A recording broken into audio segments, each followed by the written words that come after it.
We've had a busy year here at Restart, but it's been made all the better by a constant parade of great games to sink our teeth into.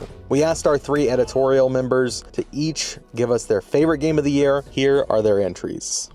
Brandy's game of the year is Metaphor ReFantazio. While I'm not alone in thinking the game is excellent, I simply can't praise the game enough for its masterful storytelling, character development, and world building, alongside amazing music and a stellar mix of real-time and turn-based combat. Metaphor is a shining example of the importance of having story-based difficulty settings in games. While I'm not opposed to playing games on higher difficulty levels if the achievement or trophy I'm after calls for it, when I'm experiencing a game for the first time, I'd rather focus on the story than difficult combat or level grinding. Metaphor's inclusion of a story-based difficulty ensured I was able to enjoy the experience from beginning to end, and makes it a more accessible experience to similarly minded players. Once I made it to the final portion of Metaphor's story, I deliberately put off finishing the game for a few days because I simply didn't want it to end. I don't think I can give a game much higher praise than that.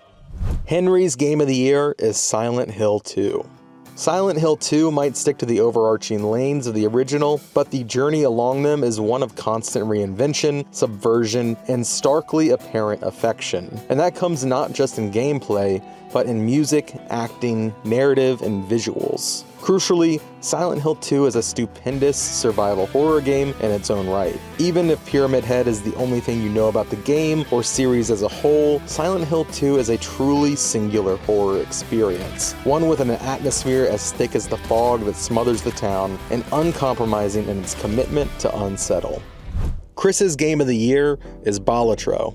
I tried quite hard not to declare Balatro my game of the year. It's less of a game to me now and more of a simple fact of life. I sleep, I wear clothes, I play Balatro. I don't think I'd declare brushing my teeth game of the year, but here we are. It isn't even really a habit. Some days I won't have time to plug away at some of the more difficult stakes. But then I'll find myself at a loss for what to do on a transatlantic flight, fire it up to see what kind of point scoring card machine I can build, and the next thing you know, I'm landing. Balatro simply deletes time.